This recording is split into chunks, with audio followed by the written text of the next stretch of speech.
Joining us from the trading floor at Standard Bank is macroeconomic strategist Shireen Darmalingham. Morning, Shireen, and the good news this morning for platinum industry is that Lonmin has come to an agreement with their workers. Their share price has reacted to the good by 10% this morning, so the market obviously likes that. What about the effect of this Lonmin deal on the currency?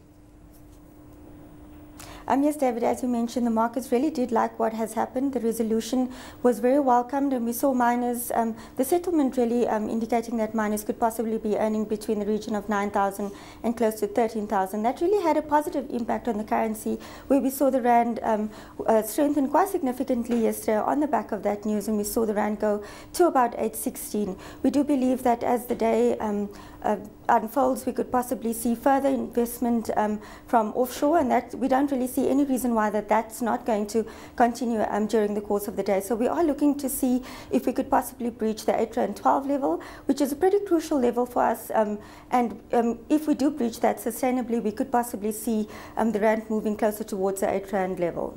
Yes, I think 8 rand 06 is the strongest it went in the last, what, 6 months or so?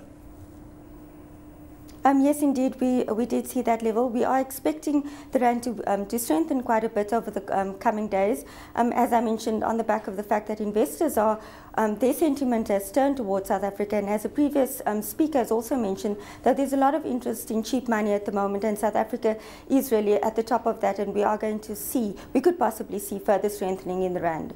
Right, then we've got CPI numbers out. That's one of the inflation measures.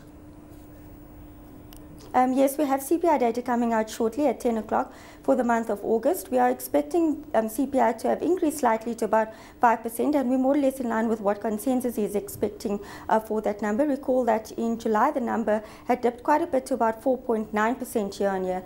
The main drivers of the higher inflation number for the month is expected to emanate from higher food prices as well as fuel. If you recall, at the beginning of August we saw petrol prices increased by 80 cents a litre, so that is going to provide some upward lift to the transport component and keep CPI elevated. Going forward as well, we're expecting the September numbers also to increase a bit on the back of the 93 cents increase in the petrol price. So going towards the end of the year, minor increments in the inflation projection, and for the year as a whole, we're expecting an average of about 5.6%. Okay, well then that is a nice contextual remark for the MPC meeting, which started yesterday and goes through to tomorrow when they'll announce a decision. Now, there was a surprise rate cut in recent memory, and it had been unthinkable for a long time that there would be a rate cut. What are you expecting this time? Well, Standard Bank is expecting the MPC to remain on hold. Yes, over the past few weeks there have been reason for renewed talks of rate cut, but we do believe that the current conditions really calls for the Reserve Bank to remain on hold. Obviously, if we have the CPI number undershoot expectations and come in at 4.5%, then yes, there will be renewed talk of a rate cut. But for the moment, we do believe that there are more upside risks to the inflation number, and we do see that the Reserve Bank keeping rates at 5%. And then we've got retail sales. People keep saying that the retail sector still has some way to run. They also keep saying that the consumer is stressed under the whip. Credit extension is not happening easily, and household debt ratios remain high. So retail sales number coming out, how do we look at that? Well, we are expecting a moderation in the retail number for July.